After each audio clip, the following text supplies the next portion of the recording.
எல்லாருக்கும் வணக்கம். இன்றைக்கு நான் எப்படி பைத்தம் பலகாரம் செய்கிறேன்னு சொல்ல போகிறேன். இதுக்கு நான் 250 கிராம் தேங்காய் பூ, நான் ஃப்ரெஷ் தேங்காய் திருவி எடுத்திருக்கிறேன். 2 கப் வறுத்த பைத்தம்மா, சீனி 1.5 கப், அதே கப்பால் பைத்தம்மா எடுத்து அதே கப்பால். மற்றது ஏலக்காய், மிளகு சீரகம். ஏலக்காய் ஒரு 8 எடுத்திருக்கிறேன், அதோட ஒரு கொஞ்சம் மிளகு சீரகமும் எடுத்திருக்கிறேன். முதல் இந்த ஏலக்காய் மிளகு சீரகத்தை கொஞ்சம் சூடு காட்டுறேன், ஏனெண்டா அரைக்கிறதுக்கு ஈஸியாக இருக்கும். அதை அப்படியே நேராக பிளெண்டரில் போடுறேன். இனி தேங்காய் பூவை நான் அந்த கோல்டன் ப்ரௌன் ஆகும் மட்டும் நல்லா வறுக்க போகிறேன். இது வறுக்கிறதுக்கு தான் கூட டைம் எடுக்கும். மெத்ததுகளை நாங்கள் குயிக்காக செய்திடலாம்.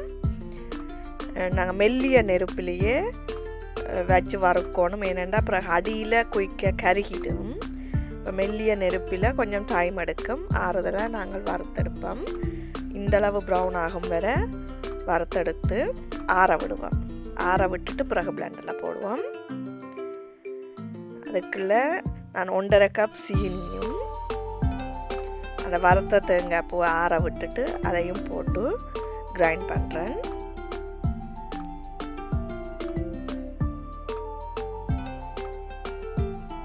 நல்லா அரைச்சி வருது. இந்த மிளகு சீரகம் ஏலக்காய் எல்லாம் சேர்ந்து அரைச்சி வந்திருக்கு. அந்த மிக்சரை நான் அந்த வறுத்த பைத்தம்மாக்க கொட்டுறேன். கொட்டி நல்லா மிக்ஸ் பண்ணுறேன்.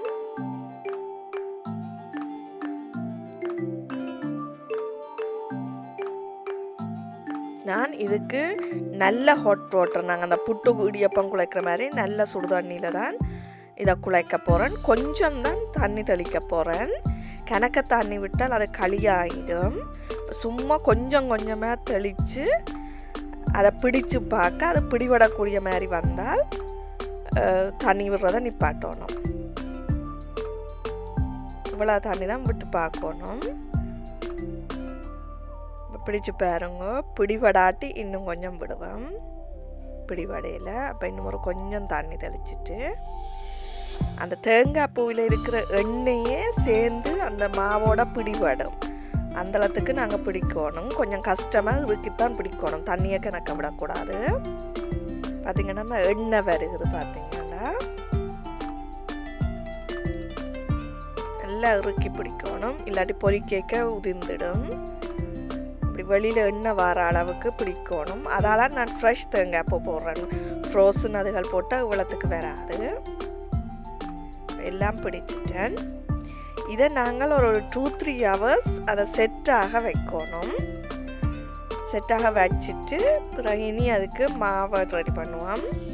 நான் வெள்ளை அரிசி மாவில் தான் இந்த பைத்தம் பலகாரத்தை துவைக்க போகிறேன்.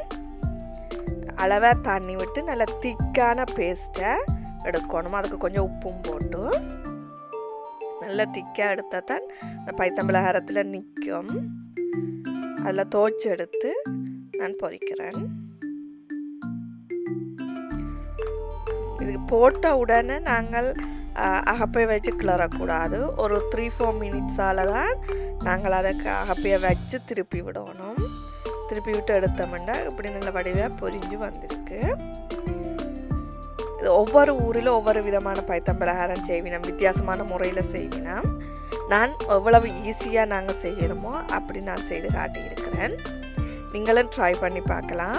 உங்களுக்கு இந்த வீடியோ பிடிச்சிருந்தால் லைக் பண்ணுங்க, சப்ஸ்கிரைப் பண்ணுங்க, ஃப்ரெண்ட்ஸோட ஷேர் பண்ணுங்க. இன்னும் ஒரு வீடியோவில் உங்களை சந்திக்கிறேன்.